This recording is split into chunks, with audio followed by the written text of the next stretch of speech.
So hi everyone, as Steph has said, I'm Abby Johnson.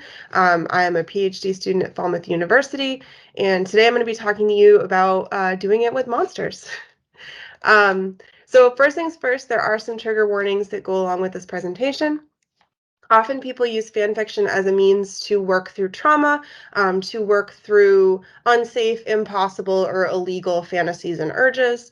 So I will be talking about sort of unsafe sexual play, dubious consent, no consent. We'll certainly be talking about kink and explicit sex, and using a little bit of crass language. So be warned for that. So I've been interested in the kind of monster boyfriend phenomenon for some time. I'm really excited to be here talking about it with you all tonight. I basically had this feeling that there was something about women and monsters, and I wanted to look into exactly what that might be. Essentially, I knew that monsters had been used for decades as a way to explore the other, and I wanted to know if the other was either consciously or subconsciously looking back at the monster and relating to the monster because of that otherness, that marginalization. As I dove into the academic writing and the textual analysis itself, that question began to kind of segment. And just a note, I'll be using the term teratophilia kind of interchangeably with monster sex, just to have a bit of a more polite phrase. So the first thing I did was I looked into what a monster counts as theoretically. Monster theory as a field is only as old as about 1996. Monster studies is considerably older. So the Greeks defined a monster as a creature that didn't speak in human language. The word barbarian actually comes from the Greek barbar, which is kind of like a nonsense sound for not speaking Greek. Our monsters need to be sentient so they can consent to sex. So non-human speech wasn't going to work for me. But these idea of like uncouth diets, living outside of cities in the wilderness, those ideas certainly do fold in to an extent. J.R.R. Tolkien's actually one of the first like more modern scholars to write about monster studies. He wrote an essay in the 30s about Beowulf. A lot of scholars at the time felt that Beowulf was less of an epic poem because it includes monsters. Tolkien was arguing that monsters don't have to make something low culture. I think that monster pornography written by women is about as low culture as you can get, and it's a pretty important feminist thing to me to research something that low culture. I think that that matters. Noel Carroll frames a monster based on the character within the narrative's reaction to it, and this became a really big segment for me to look into. If the characters were supposed to be afraid of a creature, that's kind of what made it a monster for me. Generally, Carol's talking about fear and disgust. So, like, you don't really want a rotting zombie touching you unless you do. And that's what I'm interested in, is these erotics of horror, taking something that's frightening and disgusting and making it sexual specifically. Carol also calls monsters interstitial. So, for example, a vampire is alive, but it is dead. And Jeffrey Jerome Cohen, who is attributed with monster theory, uses the term liminal space, which for me means about the same thing as interstitial. Cohen is framing monsters in the opposites of what we see as normal, so he uses the phrases she and them. And I'll use this in opposition with Peggy McIntosh's definition of whiteness as normal. She calls it morally neutral, average, and also ideal. So she and them are usually things that we do not perceive as morally neutral in that way. For example, King Kong, giant filthy ape stolen out of darkest Africa, stealing pure white small fey ray. Cohen tells us monsters threaten to smash distinctions, that they haunt borders and crossroads, or they sort of police them. And that's another kind of idea that I'm looking at. Once I began to dive into the fic, I set out looking for monsters that are frightening in the narrative. And to me, that meant non-player characters and probably enemy characters.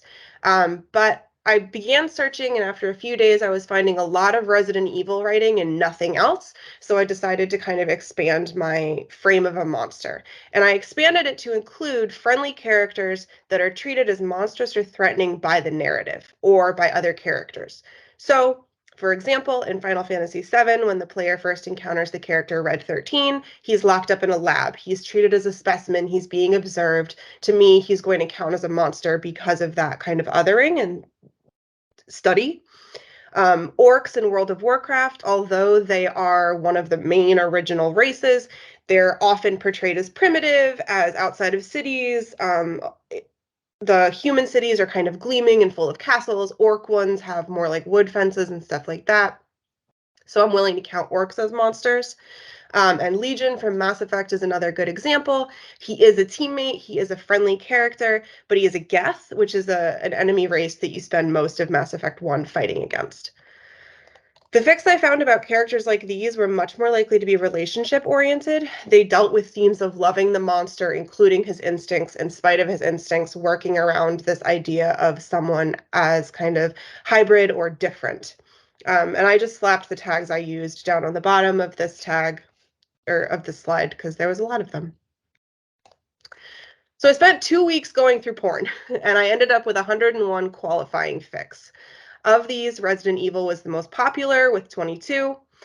This matches the theory that I found. Resident Evil's Mr. X and Nemesis are definitely unclean, definitely frightening. Any Final Fantasy property was second most popular, so it was usually Final Fantasy 8, 7, and 14, the MMO. The pairings were with boss monster type characters or Red 13. Legend of Zelda was third place. Very often enemy creatures would be given sentience in these fics. Zelda, Final Fantasy, they're not horror properties, but they do deal with kind of liminal creatures, like I said. 47 of the fics I read, so a pretty strong majority, had themes of fear.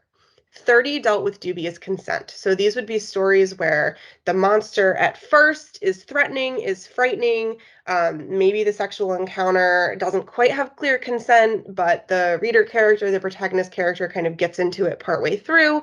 Or in the case of longer fics with relationships, the character comes to love the monster as a protector or just as a kind of different creature. 21 lacked consent of any kind or were explicitly rape stories. I really want to analyze this further in the future. Rape fantasies are pretty common among women in particular, and a rape narrative by a monstrous character can work in kind of an empowering and kinky way. If you don't want the sexual attention, if the monster is kind of accosting you, that frees you from any sort of slut shaming or examination of why you want what you want. Or a rape narrative by a monster can be sort of doubly horrifying. So there was a Skyrim fic where a Nord was sort of humiliated and defiled by this dragon that's accosting him, and it's doubly scary because it's a dragon. A small subset of the fics I wrote, and I mean a very small subset, ended in the death of the reader character at the monster's hands. I hadn't expected that level of darkness. Conversation about teratophilia fic in the wider internet community is kind of lighthearted, silly, tongue-in-cheek, so I really kind of did not expect that sort of reaction, but it's there, it's important. 24 of the fics I read were part of longer series or works, as opposed to kind of one-shots, single chapters, single encounter stories. I'd love to examine these more deeply, given more time. Oh, sorry, almost spilled my drink. Because they might depict more serious relationships, more investigation of relationship dynamics, as opposed to kind of one-off, one-night stands. So diving back into the theory, Dorian Gray's painting, Mr. Hyde's countenance, Cthulhu in general, they're terrifying to us because we can't comprehend them. They're kind of like beyond our realm. Similarly, the trans body, the disabled body, and the female body are often othered or depicted as incomprehensible, monstrous, strange, different from the norm. Jeffrey Jerome Cohen tells us, like I said, monsters occupy liminal space. Sunara Taylor, who's a disability activist, she attributes abled discomfort with the disabled body to the location of the disabled body as an in-between space, a liminal space.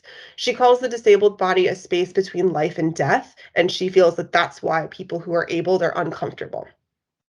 Intersex bodies, trans bodies, genderqueer, non-binary bodies, they're similarly situated between what we perceive to be opposite poles of male and female, so there's some discomfort there as well. These bodies also need to acknowledge their bodiness, their status as kind of pre-corpses in a way that normal society does not.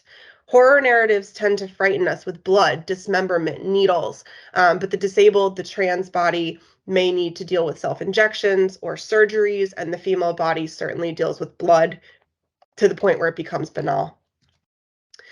Cohen argues that the monster allows us fantasies of aggression, domination, and inversion because at some point the movie, the video game, whatever the narrative is, will end. So we are suspended in this liminal space with our monsters.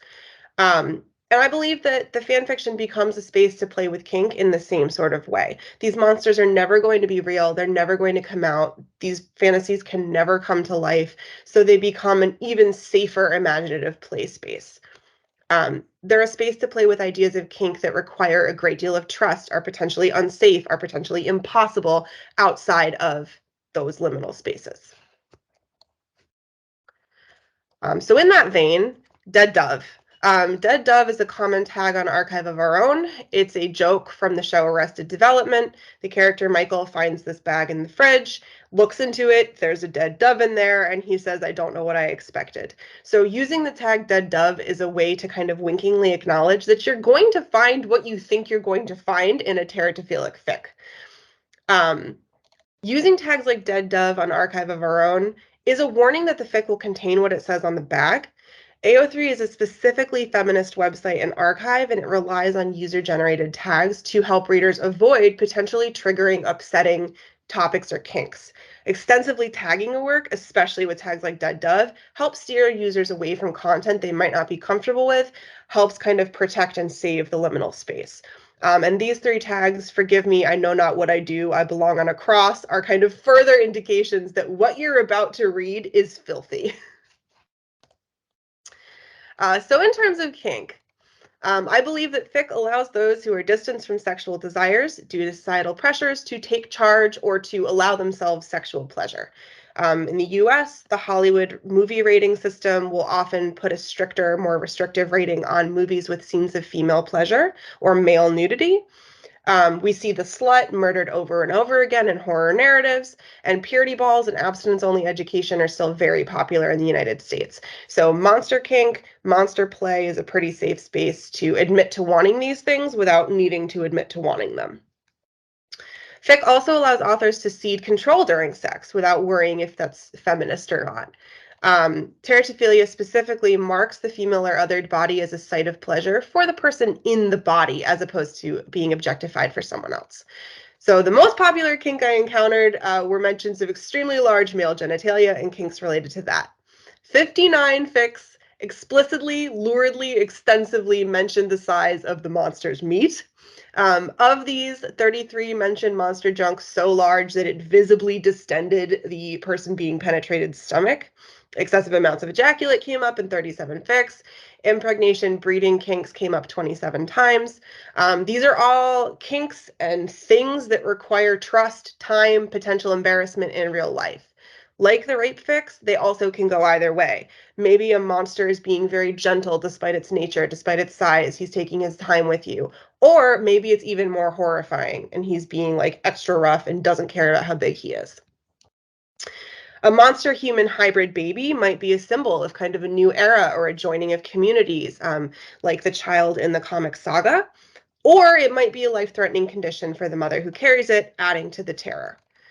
Kink in general came up over and over again. 21 of my fics had some type of BDSM or less vanilla sex, 14 voyeur scenarios, 12 instances of choking, 11 bondage or restraint situations. I would like to compare in future whether these kinks are as popular outside of monster fic, or if it's something specific to the monster. In terms of identity, I found pretty much what I thought I was going to.